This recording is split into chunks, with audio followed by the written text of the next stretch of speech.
This is Jeff Fowler, director of Sonic the Hedgehog. Hey, my name is Ben Schwartz. I play the voice of Sonic in Sonic the Hedgehog. There's not really a better way to start a Sonic the Hedgehog movie than, wait for it, SEGA. Oh, we, by the way, it's not in the movie, but Jeff and I, for fun, created a me saying SEGA harmonizing with myself. Remember that? SEGA! It was like 12 different versions of your 12 different voice. versions of me saying SEGA. It might be in there somewhere, buried. Oh, that'd be amazing. Deeply, deeply buried. So this felt like a really fun way to come into the movie. Just tease Sonic as we know and love him, kind of dropping right into a really cool action scene. But not go too far. By the way, that's in this movie I do more than one Jim Carrey reference. That is the first one from Ace Ventura when he goes, "Let's see that in instant replay." Hey, and then we did that there. You got to steal from the best, right? So obviously this is a really exciting opportunity to kind of take the Green Hill Zone from the game and just visualize it in this really great, really cinematic way. And I just couldn't be happier with kind of how it came out. It's so lush and beautiful and fun. By the way, it should be said also that one of the first drafts of this film didn't have that action start at the beginning, right? You put that in later on. That's correct. Yeah, of just in terms of the structure of the movie, I think some of the backstory was kind of the trickiest to solve, only because it is a little heavier in tone, a little darker, just in terms of these bad guys coming after Sonic and his guardian Longclaw, sort of giving her life to protect him. So we had it a little bit later in the movie, and it felt a little heavy when we were kind of wanting to get into some of the fun stuff and the lighter elements. So once we kind of reworked it a little bit and put it up front, and made it a little bit more action oriented, it felt great. It was just good to get some of those backstory elements presented up front. They're based on the Echidnas, which of course, as everyone knows and loves, one particular Echidna by the name of Knuckles, but we thought they might make a good basis for bad guys. So not specifically anyone from the Sonic universe, but based off the species, off the Echidnas. Look how much emotion you bring right at the beginning of the movie. Yeah. No, we want to get off in an exciting and dramatic way. Origin story. Yeah, baby. Yeah, baby. Hard cut to. And here we are, Green Hills, Montana, and just this scene that we really loved, which is so simple but very kind of just felt right for Sonic, which is the idea of a speed trap and a small town sheriff, and Sonic just having a little fun, going back and forth and seeing how fast he could go. OMG.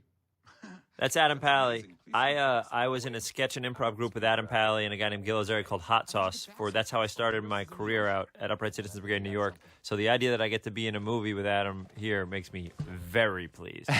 And we came up with this little turtle gag, which we kind of loved and really sort of spoke to Sonic's personality of being very fun-loving and trying to do this little guy a favor and give him the ride of his life. I haven't seen this yet. Yeah. When I do voiceover, oftentimes it's rough versions of it or animatics or something like that.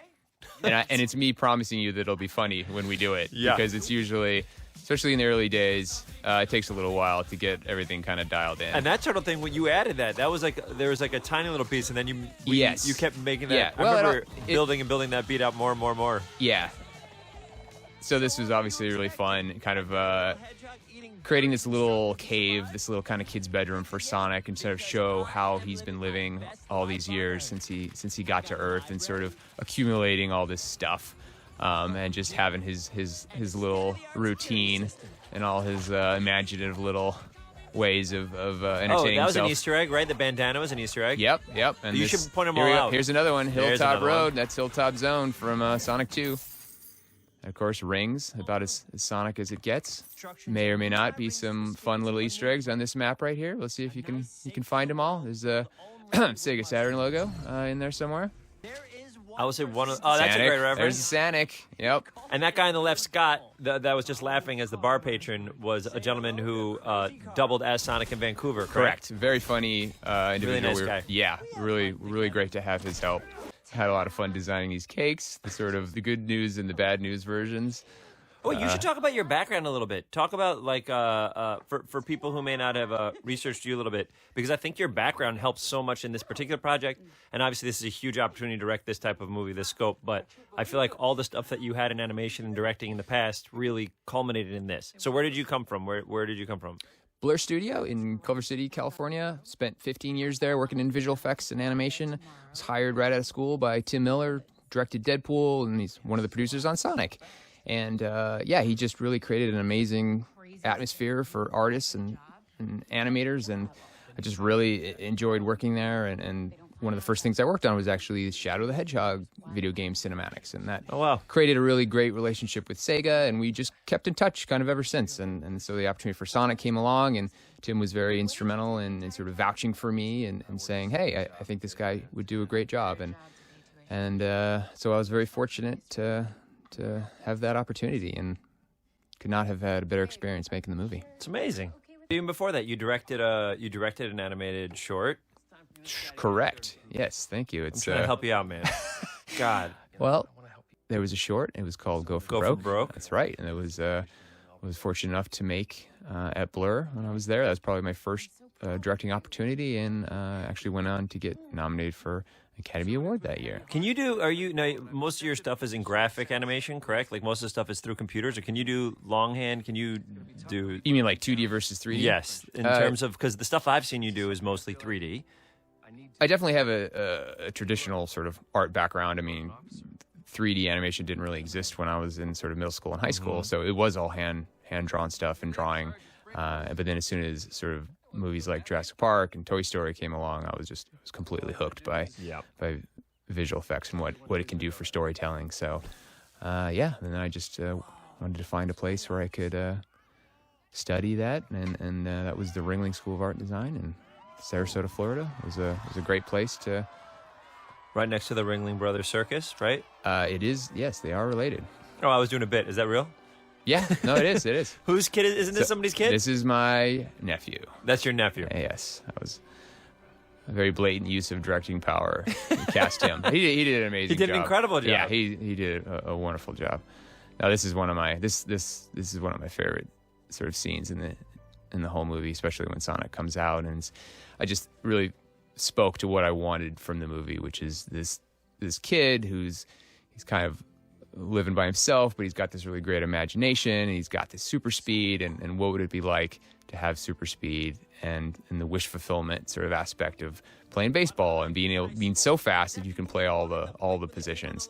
I just thought was so fun, and really just gave this movie Sonic just a personality and a charm that was really great. It's also such a kid's thing to like pretend you're every single person. Absolutely. It's such a fun little kid. Anytime I played Sonic, the whole thing was, obviously he can run really fast and he has all this energy, but the idea is that he's a kid. He's like a really excited kid that never really gets to get out of his cave. So when he gets to get out, he's even more excited. Yeah. And all the energy you see in his running is used in like the positivity and stuff he does in real life. Yeah. No, we had fun writing this is one all of the these first little things pieces. you finalized. I remember watching this before a lot of the other stuff. Yeah, I think there's probably 2 or 3 scenes in the entire movie that we kind of designed very early on and just said, this is it. This is our Sonic, this is our tone, this is our world, and this baseball scene was definitely one of them. It just kind of yeah. I haven't seen final versions of a lot of this, so this is exciting. Yeah. Also the music already nods to the original video games. Yeah, Tom Hulkenberg, aka Junkie XL. We were so lucky to get him and to have his help on the score, and he just did such an amazing job. I just love all the music in this movie.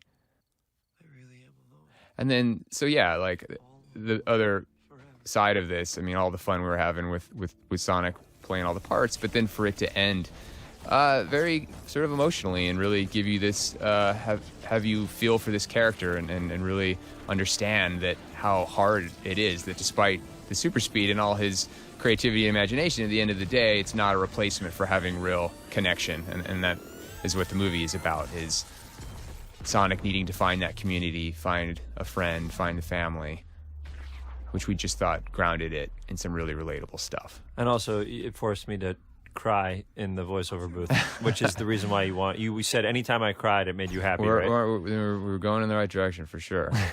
That town's in trouble if that's their police force. Cell tower seems to be working though. What was the process of getting Marsden? Did you have a bunch of meetings with him beforehand? You talked.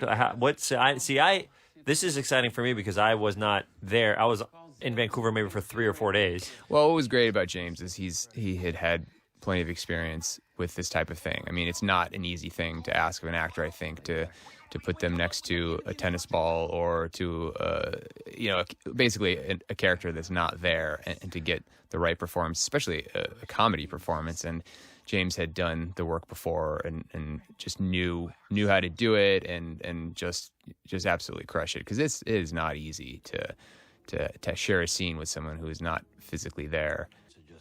And then now we're about to get introduced to Robotnik. What was the process of getting Jim Carrey?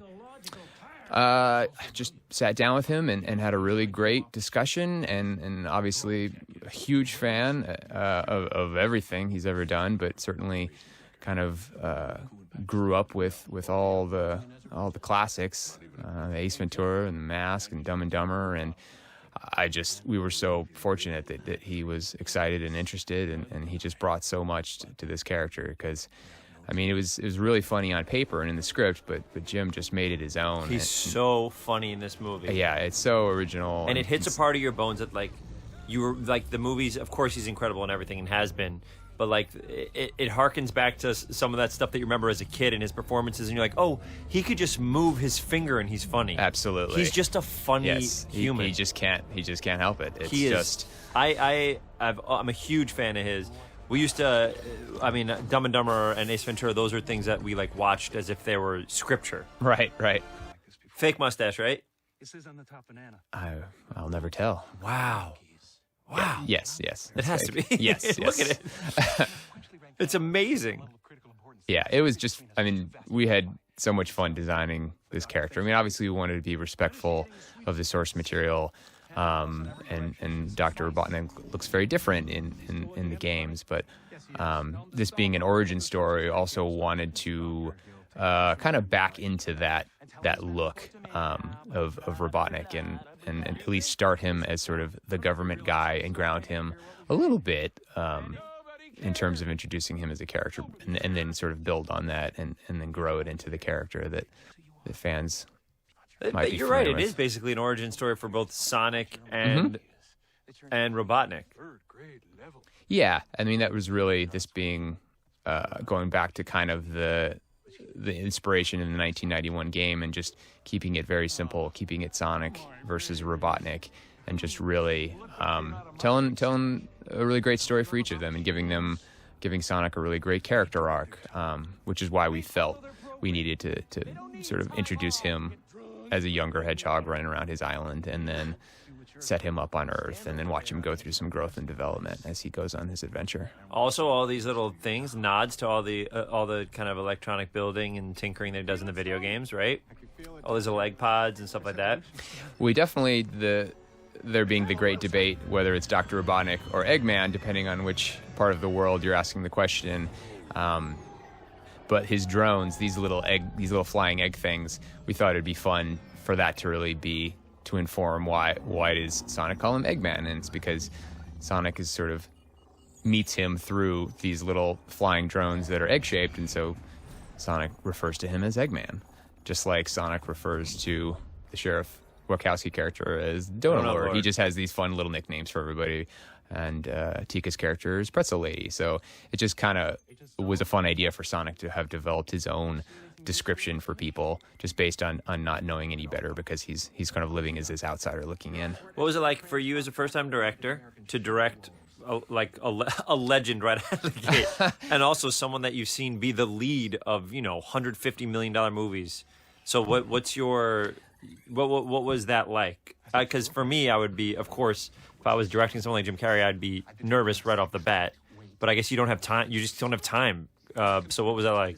Just having enough conversations before we were there on the day shooting, and just trading ideas, and certainly you get to do that when you're blocking scene and you're talking about ways to do it and to make it funny, and so yeah, you just kind of work through it. And it's a sharing of ideas, and it's a collaboration, and I think that certainly is a way of getting everybody comfortable with each other before the cameras are rolling. So having enough, I guess that's the trick, is just having enough time to discuss, share ideas leading into the actual shoot, that you feel comfortable with each other, and and can just have some fun and have the atmosphere be light, and hopefully get some great stuff. By the way, the reason that I got the role, or I don't know, you must know more than I do, but I had a meeting with Tim Miller about a different project, and while I was there, Jeff was literally sitting. I sit next to Tim Miller. It was destiny. It was you right saw there. I had a bunch of Sonic stuff on my desk, and you're like, oh, I love Sonic. And I'm like, hey. And then Let's Tim talk. goes, Tim's like, you should talk to Jeff because you might be perfect for blah, blah. I was like, oh, yeah. And then you called me and you're like, yeah, it would be a dream if you could do this. And I was like, you know what? Let's do it. I'm excited by the opportunity. Yeah, no, it was fun. I mean, it really, you could just tell that you got it. You got the character, and you brought some really kind of new stuff to it. Because, I mean, I love many actors have played Sonic over the years, but I really love obviously the humor that you brought to it. I think in the movie, you really just give him there's vulnerability, there's charm, there's an earnestness, optimism. It really just, for me, was kind of a perfect fit. So we were very lucky to find you so early on, and yeah, I love where we landed with the movie Sonic. Meow? Meow. Now a meme. Meow. For me, always was try to keep it part of like the process because I loved this so much. And then I remember getting a phone call. I just finished doing a podcast and I was walking out, and I didn't know if I was going to be this role or not, because obviously there's protocol and stuff like that people do. And then you called me personally to tell me that I got the role. That was such a big, exciting moment for me when you called. That's great, man. And we, as you kind of alluded to before, I mean, the trick with these animated characters is you just record a lot of material, and you rewrite stuff, and you rewrite it, and you rewrite it, and you were always game for it, always ad-libbing, giving us variations and options on stuff, and that's really there's no secret. It's really just working the ideas and just going as far as you can to get to the good stuff. So the process for when we get to really recording, obviously we do, there's table reads and you play with the words then, but what Jeff alluded to was very much true, where because Sonic is CG and animated, Jeff can't reshoot all these scenes. It would be impossible. It costs too much money, but it was just sketches of what Sonic would be doing. So we could change what Sonic said as much as we wanted, and we did quite a bit. So we would do the script, then Jeff and I would kind of think of different things to say, and then Jeff would give me a leash to go improvise because we're there. It doesn't cost money for me to make up stuff. And then Jeff, as the director, would figure out what felt the best, and he would but there'd be moments where in the script we'd be like, oh, you know what, this feels like it needs something like this, and we'd take a second and kind of rework the words, and it was incredibly collaborative, which was so exciting for me, especially coming from like an improv background. So to have Jeff and Toby Asher in that room was very exciting. But to me, that was so cool that you were open enough to be like, you know what, let's try a bunch of stuff here, let's do this, and we would rework words, and we would rewrite stuff, and we would improvise, and then you in post would find out what worked the best, and then once you find that track, we'd then follow that track. And we had some very, very funny, very talented writers on this. Yes. Josh Miller and Pat Casey are wonderful, wonderful people, and really just enjoyed the collaboration every step of the way. So funny. And worked really hard every time. It was like, hey, can we kind of push, take this and workshop this idea a little bit? And then they would always have 4 or 5, 6, 7 line pitches, with alts and just constantly just giving us stuff to try, which was great. Who came up with that idea, the stuff on his glove? It almost looks like a reverse power glove. Oh, right. Power glove, yeah. That would be the wrong reference, though. That would be It's the wrong... I remember Jim, in particular, talking about the glove and wanting that sort of texting kind of finger movement sort of worked into it somehow. So I think we had the idea for the wrist pad, and then Jim came up with the idea of adding the little buttons on the palm of the glove so he could do the little interactive stuff. That's great. And yeah, it was a wonderful little detail. Jim Carrey was involved even with the costume design and had ideas, and we did lots of fittings and would discuss ideas. And my costume designer, Deb McGuire, she did a phenomenal job coming up with the looks for all this stuff. And it was great to involve, to have an actor like Jim involved and have ideas and pitches again as we're kind of creating a character, and it just made everything better. So yeah, this is a fun idea. It's something that had never really seen, which is this idea of Sonic actually be able to peek out of his ball shape a little bit. Felt like a fun. Oh yeah. And then tucking him in with the stack of the sports equipment. It just felt like a fun little image of just Sonic trying to disguise himself amongst all these other balls, but being able to actually peek out and see some of the anxiety as the drones close in. That's great. That's great. Yeah. It's just he could literally move, and it's funny. Yeah. Well, he's just so aware of his silhouette and relation to the camera, and it's just incredible what he's able to do. That's such an exciting thing, also for a movie that kind of aims itself towards all ages and everything. You know what I mean? How many movies are there where the star is an action hero and is a child and a hedgehog? Right. But no, it's very. Oh wait, is this the piece where? There is a piece somewhere in this movie where you use the video game animation of me almost falling off of something, right? Yeah, that's in the hotel, right? Oh. The little that's an Easter egg when he gets to the edge of something, he has to do his precarious little balancing.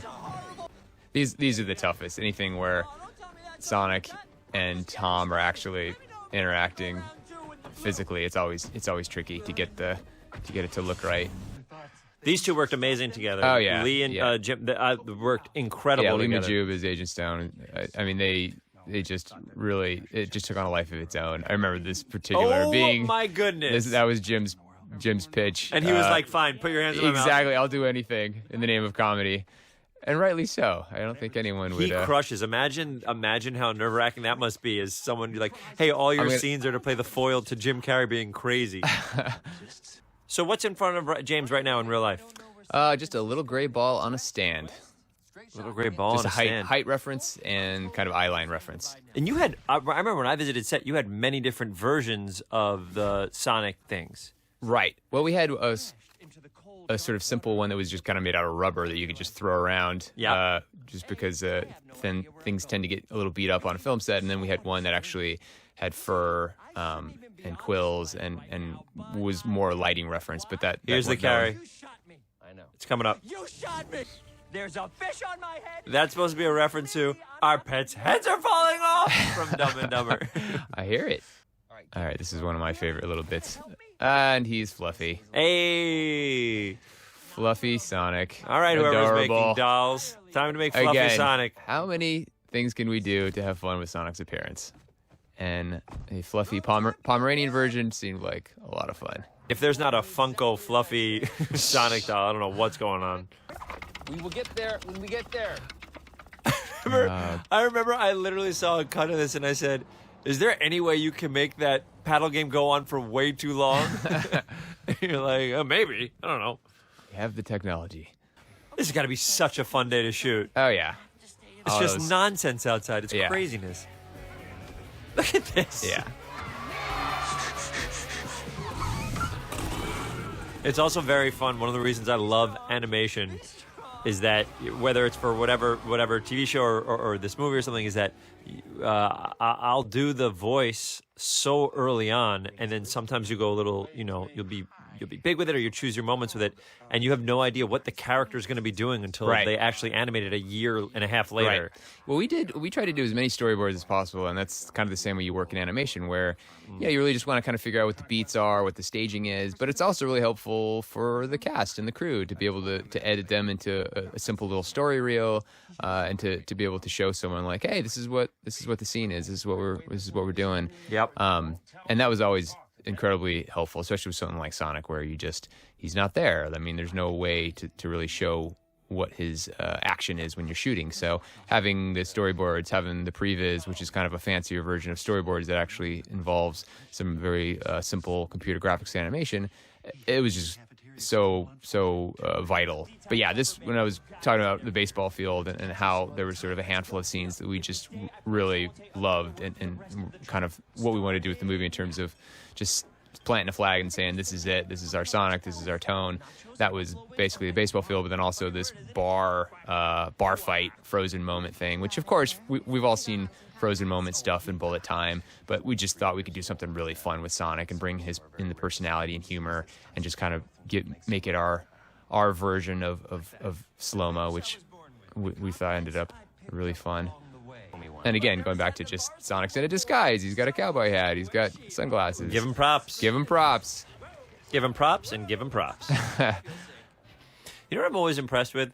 First of all, the fans of this property are unbelievable, but unbelievable in many reasons. One in which they love this character very much. They want it. They really do care about this property, but also they're so talented. The fan art I've seen. Oh yeah. It's insane. They're just talented artists. It's and one of my favorite creatives things is when the fan in the artist community embraces a character or a movie, and then all you see in social media is just everyone doing their own take or their own version of something. It's so cool. And people for this property in particular, to me, it's just the artists that are doing this, the men and women who are doing this are amazing. Yeah. So because I've seen like so many Cowboy Sonics already, right, and they're great. They're great. Yeah. And also, I will say, while we're talking about the community and how we got very lucky, is there have been a lot of people who've done the Sonic voice before and have all been amazing. Yes. I mean, very incredible performances. Yes. By multiple people. Yes. So there was a piece also that when this came out in the trailer, I was hoping that people would embrace me as a version of Sonic as well. And even from the first trailer, people were very much on board and supportive of me, and it just made the whole process even more exciting for me to like enjoy it. You know what I mean? Amen. It was very, very cool of everybody to be supportive. Yeah, we never thought of movie Sonic as sort of being a replacement for any of the other Sonics, because Sonic exists in so many different forms. Yeah, TV shows, video games, the comic books. I mean, there's just so much Sonic out there. So this was just kind of our own little addition to the library. It is very exciting, though, for me to think that this could be one of the ways that people are introduced to Sonic. Sure. You know, kids, and then they go and then they get to see, you know, Roger's performance. And Jaleel's, they get to see Ryan's and everybody's performance, which I think will be it's I don't know, it's a very super cool, emotional, cool thing for me to think. This is a great bit. Great. Yeah. Oh, great song choice also, and Jeff. Here we go. Oh, yeah. Yeah, we tried a lot of stuff, but when we landed on this Ex-Ambassadors thing, it was just so perfect. So cool and fun, and it was just a perfect fit. Look how much fun he's having. Oh, yeah. Like, give me a break. Yeah. Tooth coming out of the mouth? Yeah. Yeah, this is another one where we just were able to continue tweaking and so what's stopped in real life? So yeah, I mean, it was funny. We did a bunch of tests with high frame rate photography that would have really slowed the footage down. But what worked the best, ironically, was just everyone holding their pose. I mean, none of these people. There's no sort of tricks here. Hey, Chili Dog. Yeah, exactly. Got to get that reference in there. So yeah, it was just photographed with everyone holding still, and the camera kind of movement kind of helped sell the idea that they were frozen, and it worked great. And then that's a little Bugs Bunny Matador. It's perfect. Yeah. I always want to do this. I improvise that because in real life I always want to do that. And you said this is the only movie you'll ever direct, right? You said this is it, then you were retiring. You're the opposite of Quentin Tarantino. You want to do one and then you're done? No, I had an amazing time. If I am so fortunate, I would love. There it is. Upper left is when he's kind of falling off. Yep. Good times. I remember watching this and being so proud to be part of this movie. That's beautiful, Ben. I do. Because it was like a nice scene too. Like we had all these funny ones, then the nice sweet ones worked too, which I thought was a big deal. I mean, those are really that's hands down the hardest stuff. We know Sonic can run fast. We know we can create cool action with him, but we really want him to be able to act and for you to really kind of like sympathize with him. And I'm going to quote you. You said, for Sonic, we need the best actor in the universe. I think that's what you said. And then you said, call Schwartz. Is that accurate? That's 100% accurate. And then when the movie wrapped, you gave me that as a gift, and you said, "Will you be my real friend?" Oh, did you keep any props? I didn't get to keep any props in this because I didn't get to go to set much. Of course I did not. That would be completely inappropriate. Everything I've ever done, I've taken something from. I've asked the prop master. Even for when I did little stuff for Star Wars, I found something to grab. This is great. Jim did like 6 or 7 kind of Vulcan neck pinch things where he just pinched his neck and Stone, just dropped to the ground. But then he just, on this random take, he did this throat chop, Did Lee which know it was was coming? just hilarious. I don't think so. That was so funny. But it's just great. Brilliant, sir. Thanks. Good for Lee, man. He was in for an adventure. He just keeps up with him too, which is yeah, great. No, he was up for everything. He was fantastic. This looks great. Yeah, super cool. Oh, come Nice little- on. Now, did you work with any of the animators before that worked on the CG? No, it was a new team, but I had a wonderful experience working with them. They really nailed Sonic's performance and all his little mannerisms. They did incredible. Yeah. There's a lot of comedy in this and a lot of heart, and you hope that people track it all, and it really seemed like all right. So that truck is really chopped, correct? It's really chopped, yeah. I don't think we were able to return that one to the dealership. I think that one's probably in a collector's collection somewhere. Nailed it is something I try to put in a bunch of this voiceover stuff I do. I don't know if I told you that. I like there to be Easter eggs within the characters that I voiced. Uh-huh. I'm not even doing a bit. So that, nailed it is I've tried to, slowly put that in, it's in Dewey Duck says it. Well, it works great. Yeah, I think it works It's your beautiful. calling card. Absolutely perfect. Who And chose the music for this? So yeah, that was Jim's pitch. It was this little 70s hit, early 70s, I think, by the Poppy Family called "Where Evil Grows." And Jim pitched it, and it was just so wonderful and weird, and yeah, it just worked great. Both you and I have those Genesis minis, and I just beat Sonic 1 and Sonic 2 again. God, they're so hard. By the way, So so difficult. Sonic 1 is, you can get through it, and then when you get to the last couple rounds, it's impossible. And then Sonic 2, when you get to the airship, you need the save function on the Genesis mini. Every 12 seconds you're needing to save. But It's so hard. Yeah. But so fun and really It's where it all started. so good. It's where it all started. It's also because that game is so, the whole game changes by how fast you go. And in a side-scroller back then, that didn't even exist. Yeah. The speed of it's so exciting and, unruly and, makes you feel like a rebel, kind of. Yeah, you're hardly in control of it half the Yeah. time. It's just it's a pinball. Yeah, you're like, oh, no. That's so fun. Is The Rock president? Whoa, buddy, you're okay? Is Yes, The Rock I improvised president? that. Uh-huh. I would vote for The Rock. And by the way, The Rock saw that in a commercial or something and retweeted it. Yes, And yes. it made everything And talked full about circle. playing Sonic as a kid, in yeah. college, yeah. So many beautiful people in one scene. Am I not in the movie because I'm not that pretty? Oh, Ben. We'll find a way to get you on camera if we're able to do another one. We'll create there'll be some I'll be weird, some weird character in the doppelganger background. That You have talks to like talk this, like a differently. weird talk. Exactly. Have to disguise your voice. Um, Oh, here we go. This is a big moment. huge. Oh, there they are. What was it like designing those? It was a process. I mean, you want to. I mean, They're I think- iconic. well, in the game, they pretty much look like they're made out of metal. At least the souls are, in order to withstand the tremendous friction generated by his speed of his running. But we really love the idea of him getting them from JoJo, and that it was a gift, and his first gift of real shoes, and not hand-me-downs or mismatched stuff that he'd been wearing the whole movie. And but Someone to create gave it create a real moment out of it. It's So- also the first gift he's ever gotten in his life, yeah, probably. Yeah, exactly. So Oh, we should say about face stuff, although I was making fun before. They put black dots on my face, and we put a camera on it.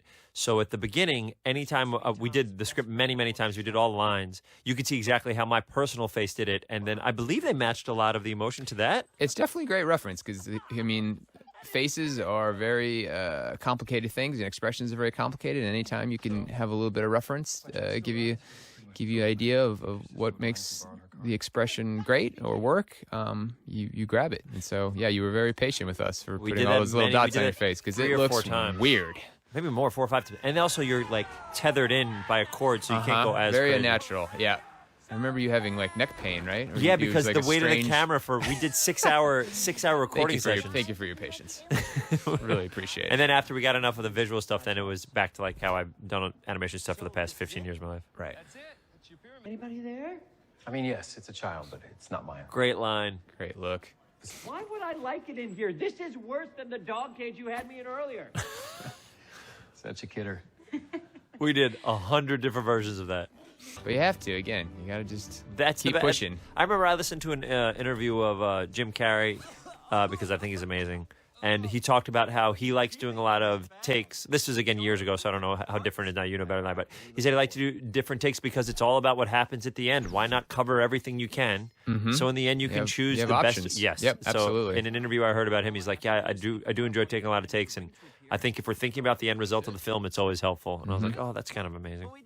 His little satchel was kind of a necessary little thing we designed because obviously he's got these rings and he uses a lot of them over the course of the movie. But giving him his little pack, Well, I think it looks great. In the video game or any video game, how does any character Where are hold those coins anything? coming from, right? Oh my goodness! Think about the rings here, Mario's coins. Think about Zelda has like 30,000, or Link rather has 30,000 things in a little tiny satchel. Yeah, exactly. And 6 different shields. I always thought There's a little that was more so logic that you have to apply to something like when that you're in the real world. Yeah. The emotion in this also, to me, I really liked when we were doing this scene. Like, it was important to me and to you to like make sure that it doesn't matter that he's animated. It shouldn't even feel like he's animated. It should feel like a little kid is talking to James and Tika right now. Right. And then that'll make it'll just bring weight to a lot of the scenes. And I think the animators pulled it off because it's one thing if I perform it, but you have to make this character really look like he's invested in stuff. And here we go with our first actual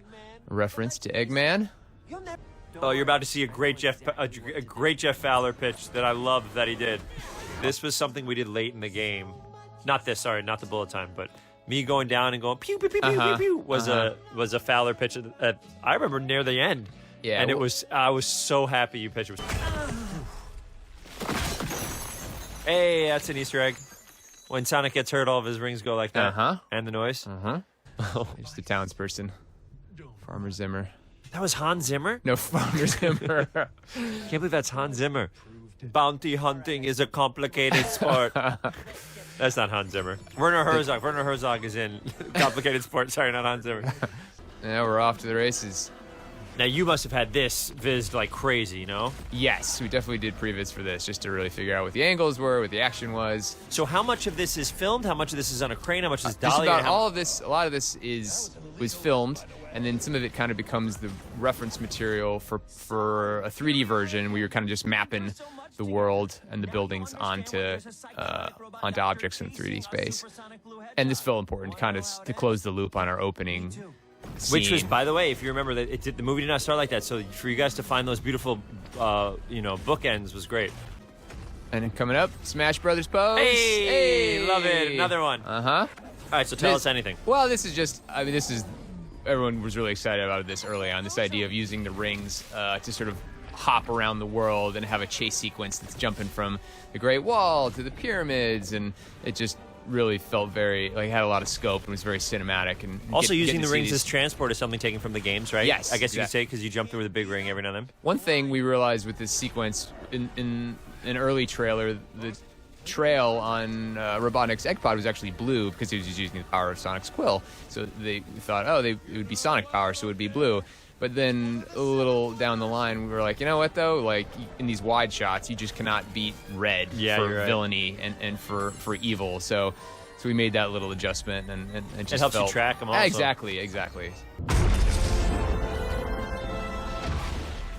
So this was a place we wanted to get to very early on in the writing and scripting what's process. Happening. The idea of Sonic finally getting the friend that he's been after his whole life, really, and all this time he's been alone on Earth, and finally having that sort of community, and it just sort of activating this whole new power in him. And we're finally seeing Sonic in full control of his power. And is this power fully called realized. something in the games? No, I mean there's Supersonic, yes. but that's not this, because that would involve Chaos Emeralds, obviously. Right. So in the interest of simplicity, for this movie, we didn't include any of that it's really meant to just be Sonic sort of understanding his own powers and his emotions. And now he's got what he needs. Confidence, friends. Yep. The whole package. Ooh. Yeah, coup de grace. Donut Lord was listening to Sonic about the Mushroom Planet. Uh-huh. Yeah, they've gone on a journey. So this being the other moment we're just really excited to get to, which is Sonic finally getting his high five. Spend my life with the people I care about. Movies are fun. They are. Let me tell you a little something, Jeff. Movies, they're super fun. They're fun to make and to watch. Hey, another Easter egg. There we go. Ding, ding, ding, ding, ding, ding, ding. I've heard so many versions of this on YouTube. It's the best. It's a classic. It's the best. Had to include it. The music in Sonic, the video games are All of them. unbelievable. Fantastic. Yeah. Unbelievable. Yep. I love video game music. I've been there the whole time. Ozzy the dog, perfectly on cue. The head turn. How'd you get that? Pure accident. Is that true? Yeah.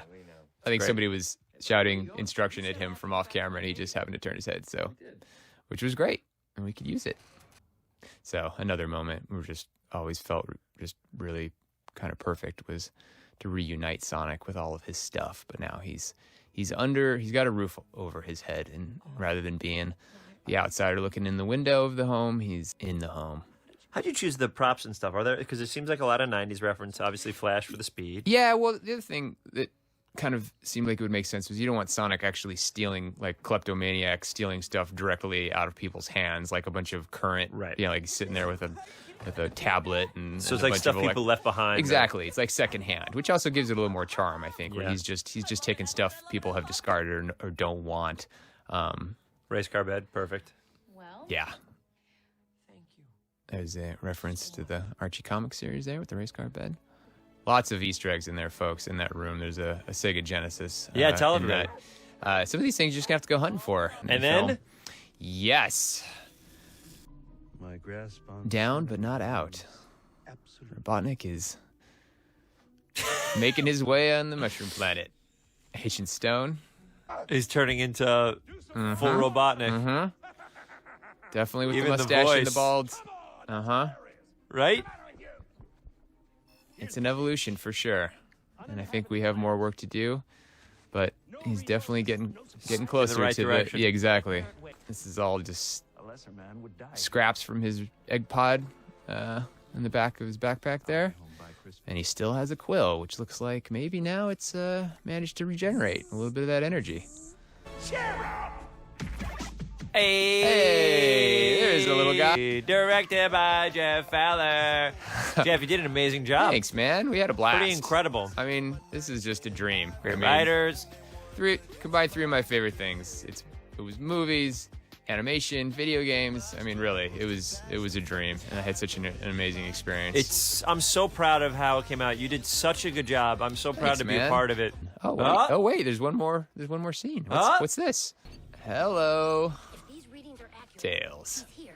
So we were incredibly excited to be able to do this, and certainly that was a question we would get asked throughout the process. Are you going to involve characters like Tails and their fan favorites? And while we didn't choose to do it for this story, we just knew that we had to kind of If there's more allude to telling it. of this exactly, tale, you have to exactly. include We had to the get rest. Sonic right, but now we certainly would love the opportunity to sort of build out the world and bring in some of these other characters that everybody knows and loves.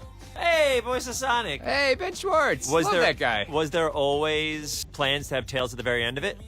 Yes, you There didn't was, always. right? Yes. There was always meant to be an Easter egg, a teaser, because I love that. I love when movies do that, and they say, "Hey, we know you love these characters. Maybe we weren't able to do it in this movie, but we just want you to know that it's coming, that it's Yeah. out there. It's part of the world." Yeah, we're taking care of you. We Yeah, know. We got you. We're just as excited as We you got are. you. Is there anything you didn't get to say while we were watching it that you want to say now? It doesn't have to be about this, but anything in the movie because we only have like a minute or so left. There's probably about 5 minutes left, actually. Oh, So it's a okay. good Well, crack. I've had to pee for like an hour, but I can 5 minutes. I'll explode. It'll be great. No, Tim Miller, man. If I didn't take that meeting with Tim Miller, that's right. I don't know what would have happened. That's right. It just happened to be perfect timing. It was and- destiny. Yeah, Were you when I had that meeting? Do you know I was coming in? Do you know you were going to try to use me or no? No, that was sort of the fun of sitting next to him because, every now and then I'd just be sitting there at my desk doing my work and I'd turn around and it'd be Ben Schwartz or whoever he happened to be taking a meeting with for a project. So it was always it was So if kind of I a didn't fun- have that meeting, there's a chance I may not have even done it. I don't know. Wow, how we don't crazy. even have to answer We're gonna that. think about it. No, Yeah. we don't even want to think about that. No, we don't. I am very, very proud and very excited to be part of this movie, and Thanks, man. I'm so excited with how it came out. I've also watched you as a director from before you started rolling till now, and because of the VO aspect of it, I'm with you. I'm in post a lot with you, and it has been so amazing to watch you. Thanks, man. Work and also keep your cool and also stay creative and find ways around anything. You did a great job, and also for your first movie, that's pretty Thanks, magnificent. brother. No, movies, they're tough. It's a long process, but it should be fun. And just working with people like you and just the joy that comes from that creative collaboration. I mean, it's just fantastic. Well, Jeff, you're a wonderful human. Now with child. That was the other wonderful Throughout thing this that happened process, this you year. had a kid, I did. and you named the kid Sonic. True dedication. Yeah. Well, I'll have it changed later, but it felt like good for the crew. For It the had to morale. be, yeah. Guys, Boy I've Sonic. had a child. I had a son. I named him Sonic. Let's finish this movie Yeah, and make it great. and it worked. It absolutely worked. Thank you. There's a look at how long. There's so many people to thank. Is there another thing at the very end? No. We're done. This is it. Unless I'm forgetting something. What if they added something that you have no idea about at the very end? You finish your color timing, you finish your sound, and then you get there, and at the very end, it's just the weirdest thing that you did not say yes That would to. be wild. You and I got very lucky that we were And able I to appreciate close. you returning my text messages from time to time when I had a moment when I'm shooting when I needed a laugh or needed course. some insight. So you're a resource for sure. Let's make some more of these, huh?